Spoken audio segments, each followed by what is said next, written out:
কখন করতে হবে, কোন দিন করতে হবে কিছু বলে না।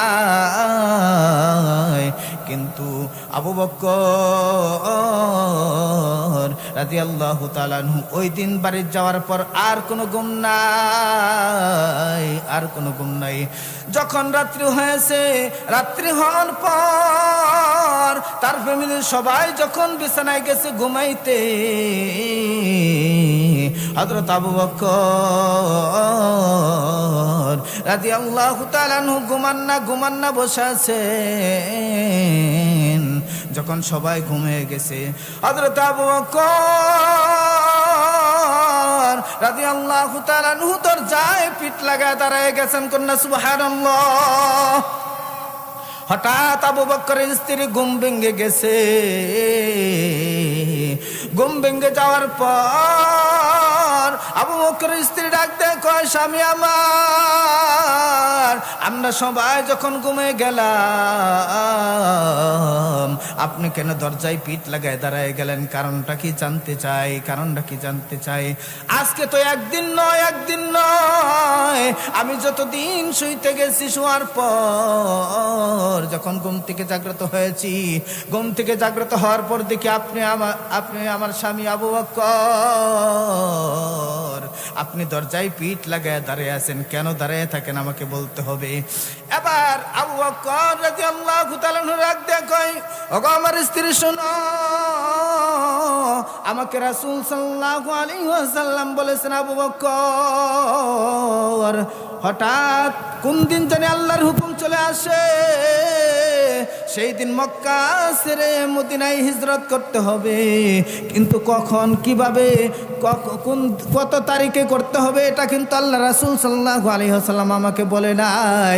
কিন্তু আমি এই জন্য দাঁড়ায় থাকি, যেহেতু তারিখ জানা নাই, টাইম জানা নাই, আমি যদি রাতের বেলা ঘুমিয়ে থাকি, আমি আবু বকর যদি ঘুমিয়ে থাকি, আর যদি রাসূল সাল্লাল্লাহু আলাইহি ওয়াসাল্লামের উপর হুকুম চলে আসে, হযরত জিবরাইল চলে আসে, আর যদি বলা হয় আজকে এই মুহূর্তে আপনাকে মক্কা ছেড়ে মদিনায় যাইতে হবে, এই কথা বলার পর যদি আল্লাহ রাসূল সাল্লাল্লাহু আলাইহি ওয়াসাল্লাম আমার বাড়িতে আসেন, আমার বাড়িতে আসার পর দরজায় নক করবেন, ও আবু বকর বলে যখন আমার দরজায় টাচ করবেন, আমি আবু বকর যদি ঘুমিয়ে থাকি, আল্লাহ রাসূলের প্রথম ডাকে আমি সাড়া দিতে পারবো না।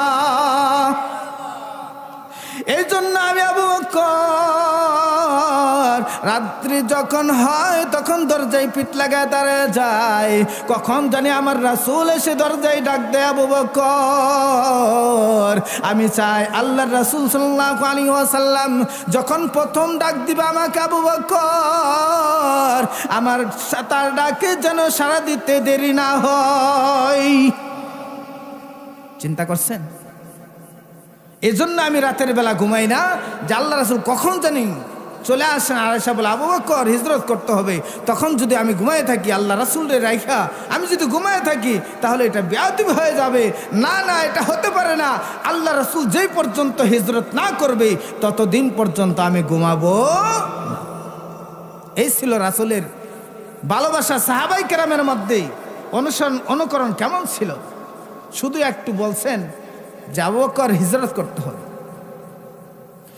ও মুসলমান বাবাজি, মহিলারা কেমন ভালোবাসতো তাও যদি আপনাদেরকে জানায়, আপনারাও অবাক হয়ে যাবেন। একজন মহিলা কেমন ভালোবাসতেন আল্লাহ রাসূলকে, আমরাও ততটুকু ভালোবাসতে পারি না। হযরত বেলাল হাবশী রাদিয়াল্লাহু তাআলা আনহু একদিন হঠাৎ করে মসজিদে মাইকে এলান করতেছে, হাইয়া আলাল জিহাদ, হাইয়া আলাল জিহাদ। প্রতিদিন বেলাল রাদিয়াল্লাহু তাআলা আনহু বলেন হাইয়া আলাল ফালাহ, হাইয়া আলাস সালাহ, কিন্তু ওই দিন হঠাৎ করে বলতেছেন হাইয়া আলাল জিহাদ। এর অর্থ কি? মানে জিহাদ শুরু হয়ে গেছে। এই কথা শোনার পর মদিনার একজন মহিলা রান্না করতেছিল, হঠাৎ করে যখন হাইয়া আলাল জিহাদের ঘোষণা শোনার পর হযরতে শোনার পর ওই মহিলা কান্না করতেছে। কেন কান্না করতেছে? তার 5-7 বছরের একটা বাচ্চা আছে। সেই বাচ্চা যখন কাছে আসার পর তার মাকে যখন কান্না করতে দেখতেছে, এবার এই 5-7 বছরের বাচ্চারা জিজ্ঞাসা করতেছে, মা আপনি রান্না করতেছেন, আবার কেন কান্না করতেছেন? জানতে চায়, একটু খুলে বলুন। এবার মহিলাটা ডাক দেয়, কই বাবা, আমি যেই কারণে কান্না করতেছি সেই কারণটা তুমি বুঝতে পারবে না, কারণ তুমি হইলা বয়সে ছোট, একেবারে ছোট মানুষ, এই কারণটা তুমি বুঝতে পারবে না। এবার ছোট বাচ্চারা ডাক দে, কই মা আপনি বলুন, দয়া করে বলুন কেন কান্না করতেছেন? আমি আপনার সন্তান, যদি আপনার কষ্টটা একটু দূর করতে পারি আমাকে একটু বলেন। যদি আমি ছোট তারপরেও আমি চেষ্টা করব আপনার